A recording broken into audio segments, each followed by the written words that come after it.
ऐसा पति सबको दे। अरे कहाँ मर गई, रसोई यूं ही बिखरी पड़ी है और महारानी आराम फरमा रही हैं। सास रमा देवी की चीखने की आवाज से दर्द से कराहती सुधा उठ ही रही थी कि धड़ाम से दरवाजा खुल गया। दरवाजे पर सास ससुर दोनों ही गुस्से से तमतमाए खड़े थे। उन्हें देख हड़बड़ाकर बिस्तर से उठ गई सुधा और डर से कांपने लगी।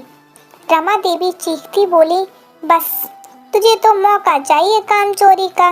यहाँ पड़ी है बिस्तर पर, बाकी के काम कौन निपटाएगा? तेरा बाप। जी तो किया, सुधा का बोले, सुबह से वही तो कर रही है सारे काम। पूरे बदन में दर्द हो गया है पर बोल नहीं पाई, कारण माँ पिता के संस्कार और सहनशीलता। परिवार में 4 बहुएं थीं, किसी पर कोई पाबंदी नहीं थी, बस उस पर ही सारे प्रतिबंध थे। नौकरानी से ज़्यादा हैसियत नहीं थी उसकी, कारण कुछ और नहीं था बल्कि पति की कम आमदनी थी। बाकियों की अपेक्षा अपने ही ख्यालों में खोई थी वो।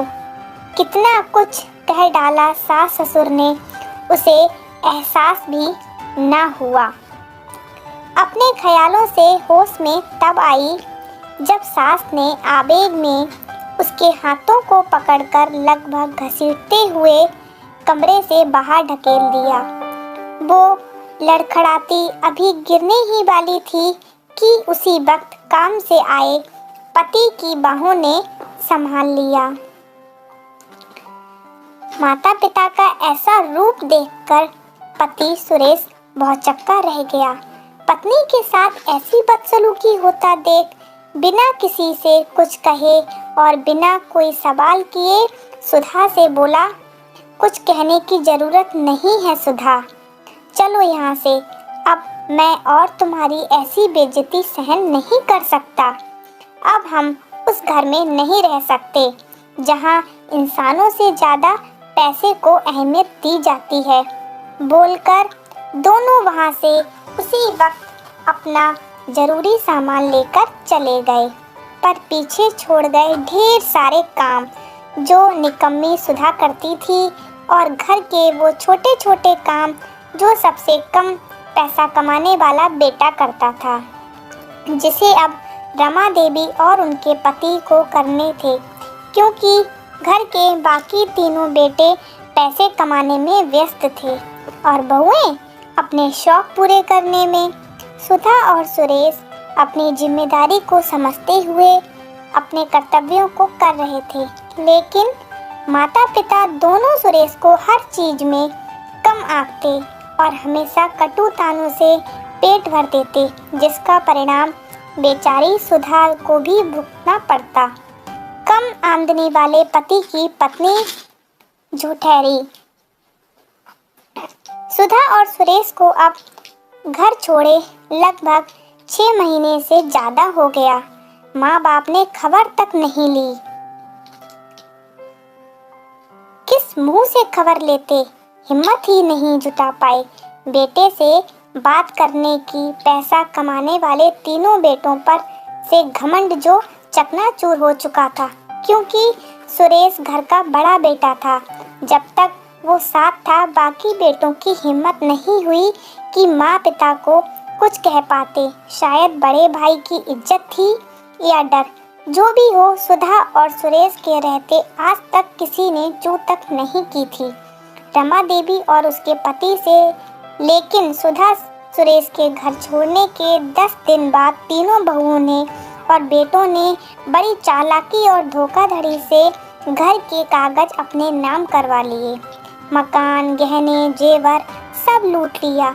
यहाँ तक कि सुरेश के पिता और माँ अब घर की छत और एक वक्त की रोटी के मोहताज हो गए। रमा देवी और उसके पति की हालत अब भिखारियों से भी ज़्यादा बुरी हो गई। एक दिन सुधा मंदिर की सीढ़ियाँ चढ़ रही थी कि अचानक फटे पुराने कपड़े पहने एक औरत, चेहरा ऐसा कि जैसे महीनों से नहाई ना हो, सुधा से हाथ आगे करके कुछ खाने को मांगा। भूख लग रही है, सेठानी कुछ खाने को दे दो। जैसे ही सुधा ने चेहरा घुमाकर कुछ देने के लिए हाथ बढ़ाया, देखा तो देखती रह गई और हक्का बक्का हुई। सुधा बोली, माँ जी आप यहाँ इस हालत में? सुधा के मन में एक पल भी ख्याल नहीं आया कि कैसे उसके सास ससुर ने उसका और उसके पति सुरेश का जीना दुभर किया था। तुरंत देखते ही बोली, चलिए माँ मेरे साथ यहाँ से चलिए। पापा जी कहाँ हैं? रमा देवी बस टकटकी लगाकर देखती रही है, क्योंकि सुधा के दिन बदल गए थे। अब वो लाचार और मजबूर सुधा जो नहीं थी, उनके सामने महंगी साड़ी और गहनों से लदी सुधा की खूबसूरती से आंखें ना हटने वाली थीं। पूरी सेठानी ही लग रही थी। पहले तो रमा देवी ने आश्चर्य भरी निगाहों से सुधा को ऊपर से नीचे तक निहारा और पूरी तरह पहचान जाने पर देखते ही देखते सुधा के पैरों में गिर गई और रो रो कर अपने किए की माफ़ी मांगने लगी, अपने पैरों को खींचते हुए। तभी सुधा ने कहा, माँ जी आप क्या कर रही हैं? आप प्लीज़ मुझे जीते जी नर्क मत भेजिए, चलिए घर चलते हैं। अब रमा देवी और उनके पति बड़े बेटे और बहू की हैसियत को देखकर आंखें शर्म से झुकी हुई थीं। घर, गाड़ी और नौकर चाकर सब था दोनों के पास। दोनों ने यह पाने के लिए रात दिन एक करके आज यह मुकाम जो पाया था। बहू बेटे से अपने किए की माफ़ी मांगकर अब सुधा और सुरेश को कभी ना दिया गया माता पिता द्वारा मान सम्मान और भर भर के खूब सारा प्यार दुलार किया, जिसके लिए सुधा और सुरेश हमेशा से तरसते रहे थे।